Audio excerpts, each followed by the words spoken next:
Today on Movie Talk, we're talking about the recent interview with Todd Phillips, where he talks about the Joker and Batman movies not connecting. And of course, we got some more news on Tank Girl. That's right, Margo Robbie's rebooting this thing. We got a director now. We're going to talk about it all on Collider Movie Talk. Movie talk. Look at the way the logo, like, it's vibrant. It's talk. It's like talk. Let's talk about this. That's what we're going to do. I'm the host today, once again, John Rocha sliding in for Perry Nemiroff, who's still up in the Great White North doing God knows what, seeing God knows what. But I know she saw Joker last night, so follow her on Twitter. She's been dropping her reviews. And we got a lot of reviews on the Collider.com YouTube channel as well, with Perry telling us about a lot of the movies she got a chance to see up there. I'm super jealous, but hey, I'm okay handling things down here on Collider Movie Talk because I got two incredible people riding along with me here. Haleigh Foutch back again after yesterday, survived it, and Mark Reilly is there as well. How are you, Mark? I'm good. Happy to be here as always. Yeah. Good job. Thank How you. are you, Haleigh? Oh, I'm good. Surviving the TIFF crazies. We got a lot of reviews up on the .com too, which means we got a lot less staff, and it's a fun time to work through. Oh boy, yeah. It's a hot time. We know all about it. Everyone at this table. That's right. Well, one of the things that happened at TIFF was the Joker movie screening. That was last night. A lot of people got to see it who didn't get to see it, probably in the earlier screenings for Warner Brothers. So already there have been some tweets out there from some newer critics who got a chance to see it, had their thoughts about it. But we want to talk about this interview that Todd Phillips did with Variety. He spoke with them about the Batman, or about the Joker movie, and then he was asked about whether the Batman, this is on the red carpet, whether the Batman, Matt Reeves' Batman, will cross over in the Joker movie. Will we see something in the Batman that is tied to the Joker movie? Will Joaquin Phoenix and Robert Pattinson go at it on screen? His answer was no, definitely not. And he went further with this, and this is from Haleigh Foutch's article there on .com. He reiterated the statement during a Q&A at a TIFF screening on Monday night, saying, "I don't see it connecting to anything in the future. This is just a movie." Well, there you go. That's what you hear from Todd Phillips. Hey, let me go to you, since you wrote that piece up on this situation, these responses from Todd Phillips. A, do you like that they're not connected, the Batman and Joker movie? And two, do you believe him? Yes, I do like that, actually. I've been a pretty vocal supporter of this new direction DC's going with, more insular, filmmaker-driven films. Whoa. You got there. A lot of eyes in there. But it's just, it's something I prefer to see right now, and I think is leading to some interesting results, especially based on the Joker reactions. And I really enjoyed Aquaman. I really enjoyed Shazam. Those movies are, connected, but they're very focused on one story. And I think that by stepping even further, removing those connections at all, you get to be weirder, you get to be bolder, you get to be R-rated and push the envelope. And that's something that I find very exciting, in addition to what they're doing with like Aquaman and Shazam. So I'm all about that. Do I believe it? I believe that he believes it. I also believe that those aren't necessarily his decisions to make in the long run, which is why when I wrote my article, it was very much, he says, very strongly no, but to an answer of a question that said anytime soon. Right. And things like, there's always wiggle room, and ultimately it's up to the studio. So if they see that that's the best path forward, then that could happen down the line. But I definitely, I believe that it's not something we're seeing soon. Yeah, I think I tend to agree with you. I have a hard time believing they would take this vibe of a Joker movie that was from the beginning said to be something out of the DCEU mainstream, out of the connective tissue of this universe, and have it on its own to all of a sudden now tie it back into the Batman. And as great as it would be to see Robert Pattinson and Joaquin Phoenix go at it, I wonder, Reilly, if this is something that we're missing, we're going to miss as fans getting a chance to see because of how this whole Joker movie was presented and shot. Yeah, I don't know. I mean, on one hand, I echo Haleigh's sentiments. I love that they can go weird and have the freedom to do this without being tied to a universe that would include. Because if you're looking at Joaquin Phoenix, he doesn't look like he fits in the world of an Aquaman or a Shazam, which is what I'm assuming Matt Reeves' Batman is going to somehow connect to the overall DCEU. So, but take that out of it. I like the Joker being a character study right now and not needing Batman and having little Easter eggs in there, because I believe Bruce Wayne's father is going to be in it. So that's great. Now, whether or not he shows up later and Todd Phillips is just lying or not mentioning this, again, studio politics, maybe it's like further down the line. But again, why do we need it? Yeah. Why, really? When it comes down to this movie getting fantastic reviews right now, I cannot wait to see this movie. Why be bogged down with that need for Batman when we're getting Batman with Robert Pattinson in another year or two? Fine. This is something that DC is doing that is separating itself from Marvel, which is, guess what? We are going to make some weirdness happen. Yeah. Call it whatever you want. DC Elseworld, DC Dark, whatever it may be. This is just a win-win for fans. If we can get a Joker here that's a wonderful performance that could be nominated, could be an Oscar, an Oscar for a Best Actor for Joaquin Phoenix with a supporting actor for Heath Ledger, and we all have that as fans.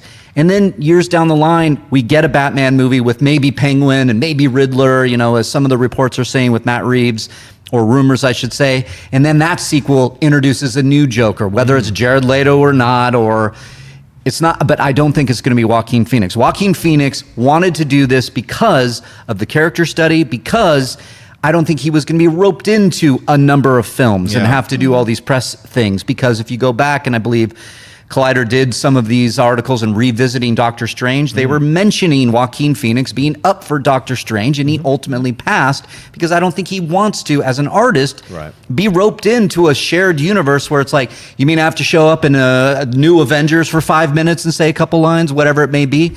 So this is just good for the fans. More movies, more weirdness, more everything that we can have Batman, we can have Joker, and go on from there. Yeah, I mean, this is all happening only because Robert Pattinson did a previous interview with Variety where he kind of, it felt like he had maybe unleashed a spoiler and then had to take it back. And so that started the speculation. It was the New York bureau chief for Variety, Ramin Satuda. He said at one point in our conversation, Pattinson offers a mundane comment about Joaquin Phoenix, who stars in Joker, a movie he hasn't seen yet, before asking to retract it. Oh, shit, he says, adding that he's not accustomed to thinking about spoilers. So people went insane with this, and so Todd Phillips has to now address this situation. See, I wanted to bring that up because I think he even said it. I'm not used to this kind of situation yet, because I think even back in the Twilight days, it wasn't like, I wonder if, that werewolf is going to show up in the next movie or whatever it may be. Right. He might have made some kind of comment about Joaquin Phoenix and then being like, just like Star Wars and Marvel in it, we can't talk about anything. Right. So let's not, can you please retract that? It could have been something so, just a non sequitur. It could have been something just nonchalant, just like, I would love it one day to have Joaquin Phoenix, as I respect him as an actor. Yeah. And then, DC go, don't do that, whatever it may be. I just don't buy that. I think he just made an off comment. Haleigh, if we get, if we all go see this Joker movie, and it's incredible, and it does win a Best Picture or a Best Actor or what have you, does that change the narrative here? Because if Matt Reeves' Batman comes out and it feels like a gritty 70s movie or 80s movie or whatever gritty film that feels more in line with an art house film or the greatest of the 70s films, then at that point, are we denying ourselves this possibility of seeing a Joaquin Phoenix Joker and a Robert Pattinson Batman in a better constructed film that feels more you hate that term, but elevated than what we've seen before? Maybe, but I think that's one of those things you have to take it as it comes. I mean, we don't even know for sure the time period of Robert Pattinson's film. Right. So we don't even know if that crossover is possible or would make sense. And I think that really you do eventually run into the problem of what Reilly was talking about, which is that Joaquin Phoenix just isn't a franchise guy. Yeah. So there's a limit there to, I think, how long that can go on, unless maybe he finds that he totally loves this experience and maybe, Warner's is willing to really hold back on press in some regards to accommodate that actor. That I could see that happening if he, wins the Oscar and all of that. But I just think that ideally that's something you come to after both films are released, and then you readdress where where your film franchise is at, what it needs, what it doesn't need, and what suits the story for both characters. Yeah, and certainly will be interesting if by the time the Batman comes out, Pattinson might be 34, 35 at that point. By the time it comes out, Joaquin a little older. So now if the possibility of the future where you get an older Joker against a younger Batman, there's some real interest on that point. But yeah, I think what you say initially is correct. Like, and Phillips backs us up. He had to chase him down. He didn't want to do multiple things in multiple movies. Yeah, that's how you got Joaquin Phoenix. This movie is, by all accounts, weird. Yeah. Takes chances, is making people feel uncomfortable. It's people are throwing out masterpiece. These are things that you associate with Joaquin Phoenix. You think a studio like Warner Brothers, whose Batman was needed to be added to a Superman movie because they were worried about the Man of Steel box office, so they had Dawn of Justice come instead of a Man of Steel 2. Right. I don't think Warner Brothers, Batman is they're everything. I don't think they could get Joaquin to be interested in a movie that's going to play it, for the most part, a little bit safe, right, as far as the Batman character is concerned. The more mainstream approach. Mainstream. Right. They need mainstream for their superhero movies. This is a chance. This is taking a chance, for sure. Right. But that's how you get Joaquin. If you want to get Joaquin in a Batman movie, make a weird Batman movie. Yeah. Make a Batman movie that takes chances and do it that way. But I don't think Warner Brothers would ever go there because he's the crown jewel of their DC characters. Yeah. Well, the Joker comes out on October 4th, so all of us can't wait. Hopefully, we'll get early screenings. We'll see. But the Batman is scheduled to be released on June 25th, 2021. One last thing I want to throw in here, which is pretty incredible. Phillips did another interview here where he talked about, I think it was with the New York Times. He talked about it. Like I said, he said Joaquin was not keen on jumping into the costume in any comic book movie. He kept trying to ask him over and over again, and Joaquin never said yes to the role. He just kept asking questions until he got all the way onto the set. So he never officially ever said yes that he was going to be in the Joker movie. And here he is playing the Joker movie. And the one thing that struck me as well is he lost 52 pounds to play this character. And when they asked him if there's anyone else he wanted to be in the character to play the role, Phillips said, "We wrote it for Joaquin. There was no one else they wanted in." Let me see if I got a couple of chat things here. Okay, King and Commoner says, what other villain would you want to see an out-of-universe standalone movie for? Like Mr. Freeze, possibly? Are we talking DC or are we talking... I think we're talking anything. Just talk anything? Yeah. Okay. Well, that's a good question. Well, it's not one, but I've always really wanted to see a Harley and Ivy movie. That's way top of the list for me. And I know we're getting Birds of Prey, but very specifically, the pairing of Harley and Ivy is a passion of mine. I like that idea. I mean, I've always loved the idea of a like Lex Luthor. Just, what would he look like without Superman? But then again, it's like Lex Luthor and Superman so tied together. Hey, what about a Catwoman movie with, like, say, Halle Berry? Would that work? How about Halle Bailey? Can we get Halle Bailey? Yeah. Down the road, maybe in a cat girl movie? Maybe? Right. I don't know. It's certainly possible. J. Scott Free asks, has Joaquin done any sequels? Nothing comes to mind. I don't think he has. I don't think he has either. That's a good schmodown question right there. Yeah, that's a good question. Is it? Right. One last thing, Hour. If the Joker is in Matt Reeves' Batman, would you like to see a revamped Jared Leto Joker or a new actor? And if a new actor, who should play the Joker? My money is on Bill Hader. Oh, that's a great call. Right? Oh, wow. Wow. Bill Hader as the Joker would be fantastic. Wow. Now I want Bill Hader to be Joker. In fact, I want Bill Hader to play every role there is in every movie. He's fantastic. That's a great call. I don't know. I mean, I don't know what they're going to do with the whole Jared Leto. There was so many reports of like Joker and Harley Quinn and a Joker movie. And then this Joker movie was announced. And then Gotham City Sirens and then Birds of Prey. So it's like, where are we with that kind of stuff? And Suicide Squad with James Gunn. Yeah. No Joker in that one. I haven't heard anything. Right. So it's going to be interesting to see how they do that and whether or not they do bring back Leto. I liked him. I think he needed some more time. Yeah, I think you blame Leto for his Joker in Suicide Squad. Nobody came out of that film looking good, and other than Margo Robbie, obviously. Will Smith too a little bit, but I'm not going to get into that too much. Okay. Well, we'll be talking about Margo Robbie in just a second. As there's news coming out for her Tank Girl reboot or reimagining that she's producing. But first, let's do some plugs here.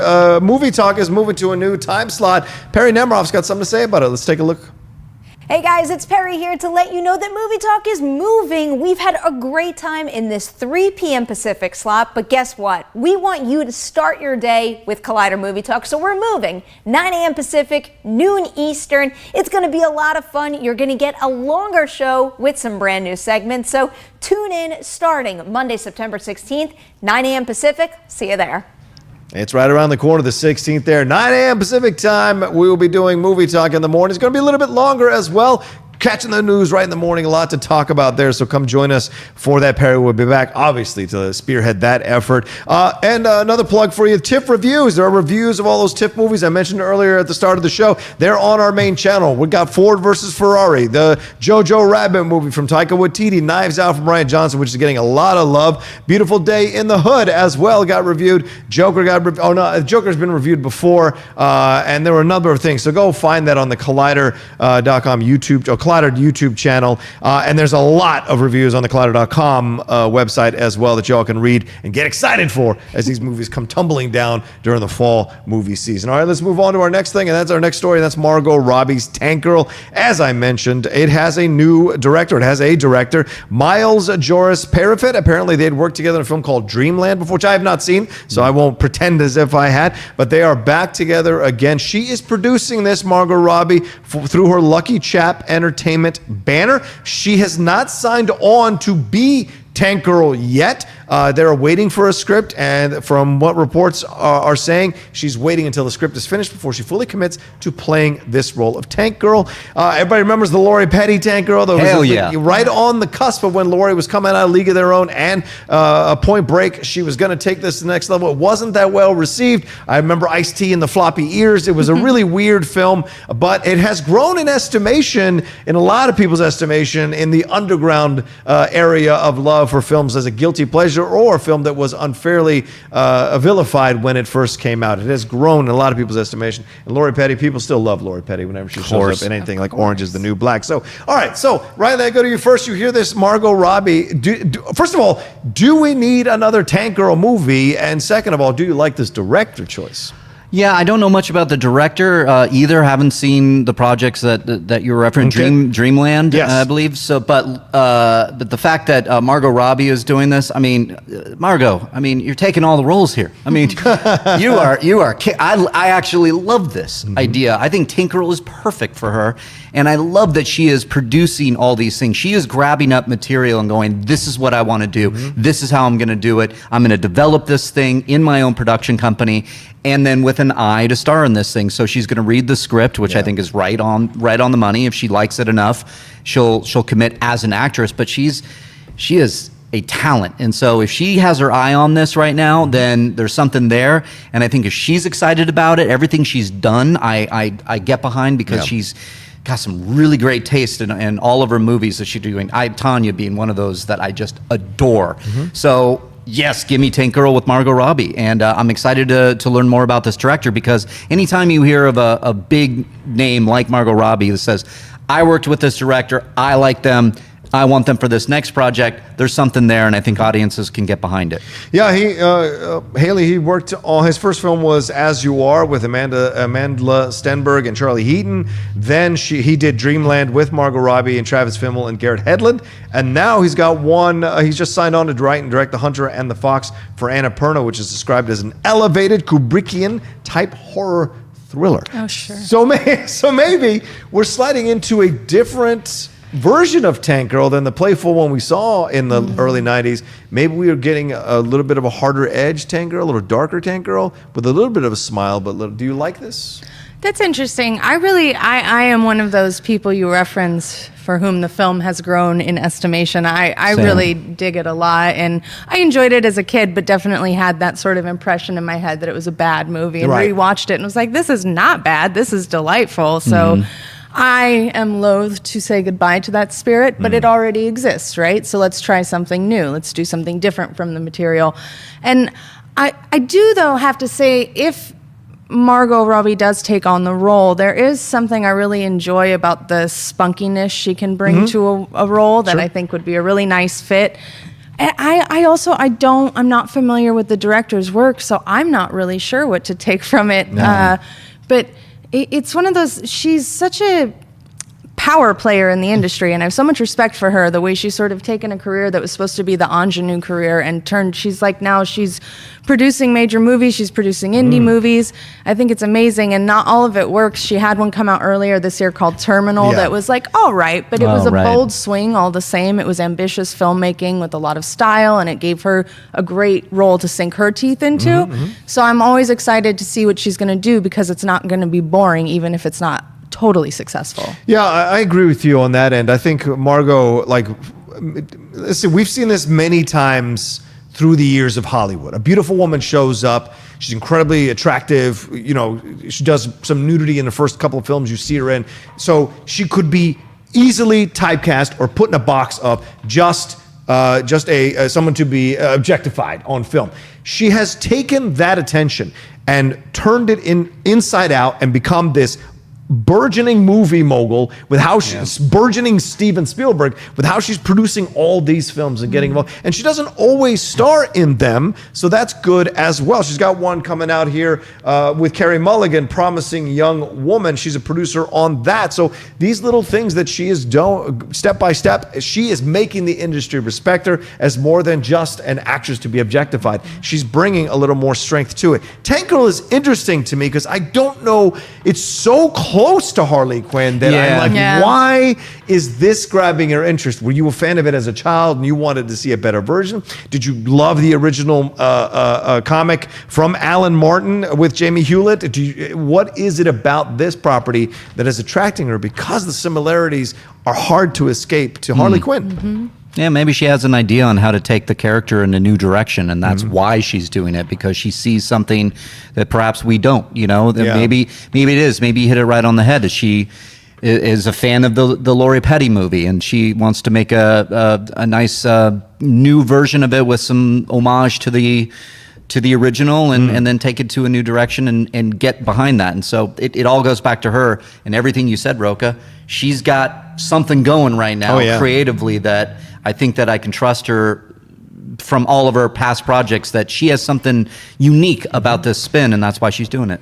It's also, I mean, she, I believe, if I remember correctly, is quite a big fan of Harley Quinn growing up, and that's what made her interested in the role. So it could be that these are the types of characters she enjoyed growing up, and that's her attachment to them. She likes these kind of like Spitfire, kooky type, unpredictable characters. That, I mean, they are similar, but they're different enough that I wouldn't expect her to cannibalize her own performance. It wouldn't make sense to me as someone who kind of grew up loving both of those characters, why someone more or less of a similar age to mine would be interested in both of those properties. Listen, I would throw Tonya Harding in there. That's another Spitfire that has her own point of view on the world. You can decide if she's a villain or a hero in your own mind. Same thing with Harley Quinn, same thing with Tank Girl at times. So to me, I like that. She's just drawn to these kind of characters. So if they're going to get the right script there, and I think hiring this director, who she's worked with already on Dreamland, is her moving one step closer to starring in this project for sure. And then depending on who they get to write it, and if they get a good script out of this thing, then her stepping in hopefully leads to a success, because a lot of people love the original Tank Girl comic, and so and you know, as we said, the movie wasn't as well received as people would have liked, but it would be nice to see an overall well done film that a lot of people can get behind and push forward. The rumors for the story are that it may find Tank Girl teaming with a fellow outlaw named Jet Girl and a group of rebels to rise up and destroy a tyrannical government that has seized control of the already scarce water supply. All right, that happens. That's life sometimes. You can go see her now in Once Upon a Time in Hollywood. It's still out there. She's coming up with 2 more films: the Fox News drama Bombshell, and Kathy Yann's, of course, Birds of Prey. That is coming as well. And then Suicide Squad will be out soon enough. All right, we got some chat questions from you all. Want to throw in before we wrap this thing up. J. Scott Frio wants to know best tank movie. I did like Fury quite a bit. Best tank movie. Indiana Jones and the Last Crusade.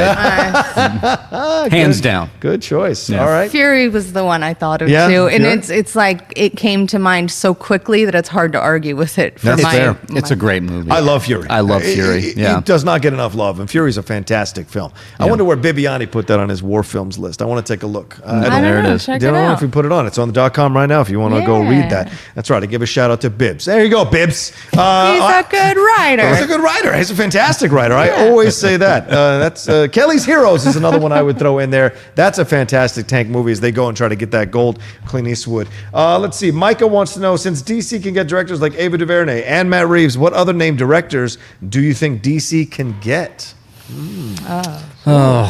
God, they were close with Matthew Vaughn and Man of Steel 2. Right? Oh boy. Hell's going on, Warner Brothers? Where's my Man of Steel 2? Yeah. Why do you have Jeez. to bring up hurtful things, Riley? Because Heartbreak. it's kind of a tradition now. Every time on Movie Talk, I bring up Man of Steel 2. All right, Because, fair. yeah.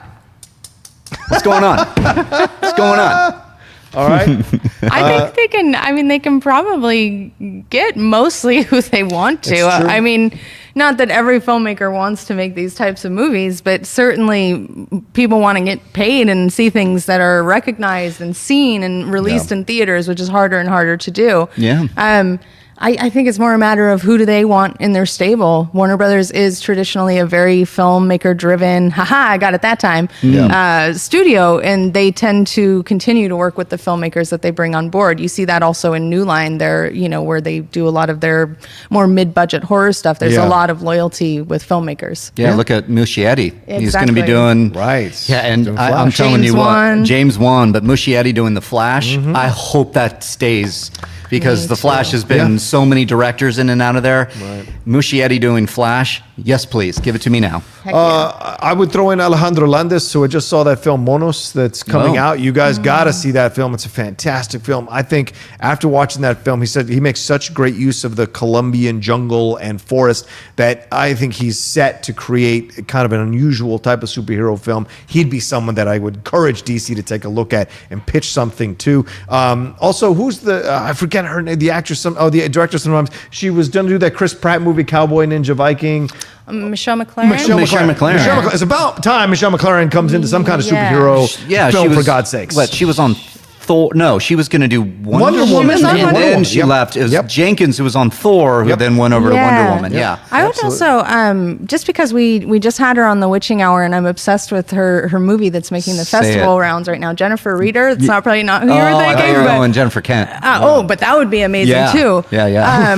But we just Talk about had a second Joker movie. No Yeah. kidding. Yeah. We just had Jennifer Reeder on. She's a very indie artsy filmmaker, and Perry asked, do you want to make those types of movies? And she was like, hell yes, Yeah. give me a superhero movie. So give her a superhero movie. There you go. Those are some nice choices. One last question before we wrap up here. This is from Steve Calderon. Do you think we will see Jack Nicholson make a cameo in Doctor Sleep? Well, Danny.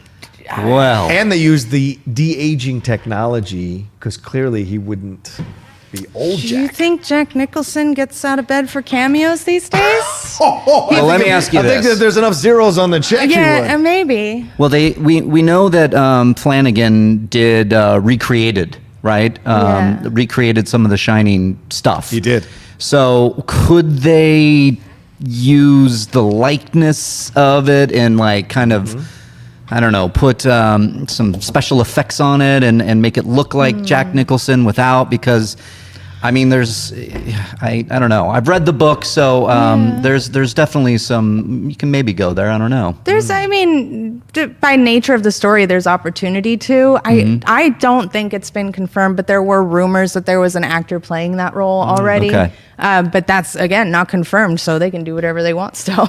Yeah, and it looks like they're doing the ending of the movie, which is different from the book. Yes. Because the book is, I don't want to spoil books or movies or anything, and old movies like this, but yeah, we could see. I think it could work. I'll just Yeah. say that if you could. But If you follow the book, if you there's follow the something. book, there's something. Yeah. But Jack Nicholson, no, he ain't getting out of bed for this cameo. No. No, he's busy. Yeah. He's busy With what? doing whatever he wants to That's do. true. That's fair. That's Yeah. fair. He's Jack Nicholson. He can do what he wants. I think Yeah. it'd be nice for him to come back and do something like this. I don't know. Donate the money to charity. I'm just saying, Jack, you can do it, Jack. Jack doesn't care about you, Rocha. He doesn't. That is the worst Jack Nicholson impression. Thank you very much. I think one of my favorite pictures, I don't know if it's real or not, is someone handing him a picture of Heath Ledger's Joker, asking him to sign it, and Jack's face is just pure anger, pure disgust and anger. It's one. I don't know if it's a real picture, but but I love the picture whenever I see it on my phone. I saved it. All right, well, thanks everybody for watching this episode of Collider Movie Talk. Really appreciate you all taking the time to watch or to listen to us. I got a couple of more coming up this week, and then Perry slides back in on Friday. So thanks to everybody who's been coming along this journey. It's been such a blast. And please, thanks for dealing with my stumbles and my run-on sentences that I do sometimes when I host. I want to thank Haleigh Foutch for coming on the show again. Read all her stuff on Collider.com, covering all kinds of things there. Mark Reilly over there, producer Collider Live. A lot of stuff going on your end as well, right, brother? Yeah, lots of good stuff at Collider Live. Check it out every morning, 10 a.m. to 12 p.m. And Riley Roundtable will drop on Thursday, and I have director Nick Simon coming on. Nice. Writer and director Nick Simon coming on, so that'll be fun. I was back on last week. We were talking the Joker movie. If you haven't check that one out. Yeah, you haven't listened to that Riley Roundtable, you will enjoy that one. Thanks to Adam Smith in the booth there. Thanks to Cody Hall as well. And thanks to Dorian Park, who's over there buying me some fresh bread from whatever bread shop he's at right now. Thank you, Dorian. We'll talk to you soon. Tomorrow, 3 p.m. Pacific Standard Time on Collider Movie Talk. Again, take care until then, people.